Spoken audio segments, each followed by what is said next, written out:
дамы и господа, со стороны членов партии Исламского Возрождения всегда использовались ложные идеи и довели молодежь Таджикистана к заблуждению. Они могут клеветать каждому и, к сожалению, не по-человечески. Английский ученый Фрэнсис Бэкон считал, что источник заблуждения является ложные идеи и представления.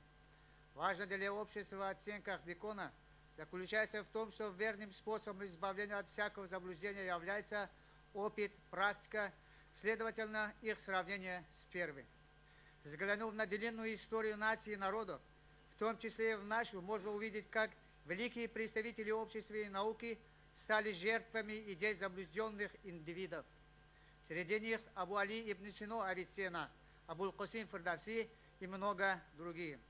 В связи с этим отдельные из них наши современники Сафарали Кинджаев, Нуруллох Вайдуллоев, Муйоншон Азаршоев, Мухиддин Олимпур, Мухаммад Осми были терроризованы со стороны основателей исламской партии лишь за то, что они знали историю своего народа и могли защищать национальный интерес.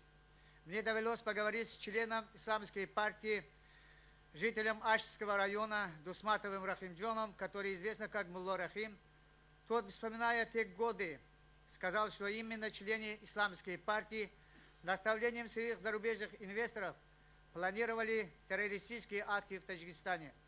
Финансирование и вооружение обеспечились со стороны Иран и Афганистан. Как говорит Мулла Рахим, он сам лично разгружал ящики с пищевыми продуктами и автоматами, которые приходили из Ирана. Корыстной целью членов исламской партии были создание Исламской республики в Таджикистане, но, как доказывает история, эти цели не были достигнуты. Способом заблуждения нации они выбрали слово «ислам» и стали называть себя партией Исламского Возрождения. Благодаря слову «ислам» они успешно заблуждали таджикский народ, в том числе открывали и финансировали разные религиозные заведения. Только из выпускников Мадресе Ашского района свыше 20 человек стали членами террористической организации, как ИГИЛ, Исламское движение Узбекистан, Джабхат ат-Нусра, Талибан, и находятся в международном розыске.